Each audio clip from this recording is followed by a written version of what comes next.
Hello, नमस्ते। कैसे आप सब। आज की हमारी कहानी है दोहरे मापदंड। शुरू करने से पहले please do subscribe my channel. चलिए दोस्तों, कहानी शुरू करते हैं। दोपहर का समय। प्रिया आज अपने पति अमित के साथ अपने मायके आई है, क्योंकि अमित के घर पर प्रिया और उसकी माताजी के बीच थोड़ी कहासुनी हो गई। अमित नाराज चेहरे के साथ घूम रहा है। मीना जी और नैना, प्रिया की मम्मी और भाभी, दरवाजे पर खड़ी है। अमित ने ही उन्हें बुलाया था ताकि प्रिया की मम्मी प्रिया को समझा दे। जैसे ही मीना जी कमरे में प्रवेश करती है, अमित तुरंत बोलता है, मम्मी आप ही समझाओ इसे, हर बात पर बुरा मान जाती है। बहू का फर्ज होता है सबको संभालना, लेकिन इसे हर चीज़ में शिकायत ही रहती है। अगर मेरी मम्मी कुछ कह भी दे तो इसे बुरा नहीं मानना चाहिए। प्रिया की आंखों से आंसू आ जाते हैं और मीना जी सीरियस होकर बैठ जाती है। अमित उम्मीद करता है कि अब मम्मी प्रिया को डांटेंगी, लेकिन मीना जी तो जैसे उल्टी दिशा में ही निकल गई। फिर मीना जी शांत आवाज में कहती है, अमित बेटा तुम ही थोड़ा संभाल लो, औरतें तो भावुक होती है, तुम मर्द हो, तुमको बड़े दिल से काम लेना चाहिए।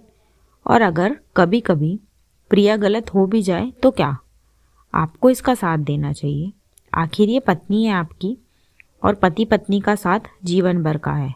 आपको पहले इसके बारे में सोचना चाहिए, फिर आपके घर वालों के बारे में। ये सब सुनकर नैना हैरान रह गई। फिर नैना एक कदम आगे बढ़कर बहुत शांत लेकिन बेहद गहरी आवाज में बोली, मम्मी जी ये बात आप अमित जी को क्यों समझा रही है? इनको वही सिखाइए ना जो आप अपने बेटे को सिखाती है। अमित चौंक गया और मीना जी हैरान रह गई, और प्रिया ने भी पहली बार आंसू रोक कर नैना को देखा।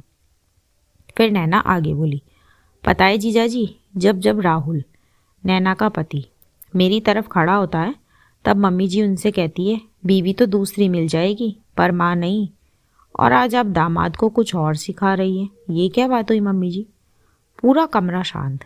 नैना की आंखों में चोट थी पर तर्क भी था। फिर वो आगे बोलती है, मम्मी जी आपका ये वाक्य परिवार नहीं जोड़ता, रिश्तों को तोड़ता है। आपने कभी बेटे से नहीं कहा कि पत्नी का सम्मान करो, लेकिन बहुओं को हमेशा कहा कि घर संभालो, सब निभाओ। फिर वो अमित की तरफ देखते हुए बोली, जीजाजी कोई भी बहू फरिश्ता नहीं होती, और ना ही कोई पति भगवान होता है। दोनों इंसान हैं, गलती दोनों से ही होती है। फिर जिम्मेदारी हमेशा पत्नी की ही क्यों? अब अमित की गर्दन झुक गई।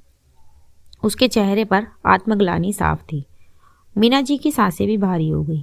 फिर वो धीरे से बोली, बहू तुम सही कह रही हो। फिर उन्होंने अमित से कहा, बेटा बहू को समझाने नहीं, साथ निभाने की ज़रूरत होती है।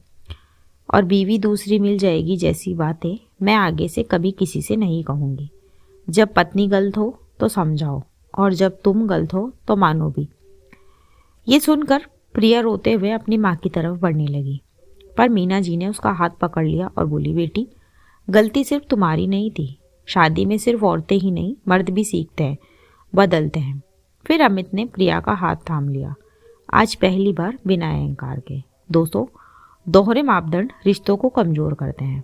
अगर पति पत्नी से सम्मान चाहता है तो उसे भी पत्नी को बराबरी का अधिकार देना होगा। रिश्ता केवल पत्नी के निभाने से नहीं, दोनों की समझ से चलता है। इसी के साथ कहानी यहीं खत्म होती है। धन्यवाद दोस्तों पूरी कहानी सुनने के लिए।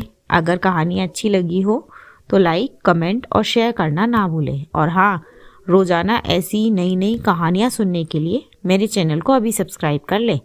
मैं मिलती हूँ आपसे अगली कहानी में। तब तक अपना और अपने परिवार का रखिए ख्याल। थैंक यू सो मच दोस्तों। थैंक्स।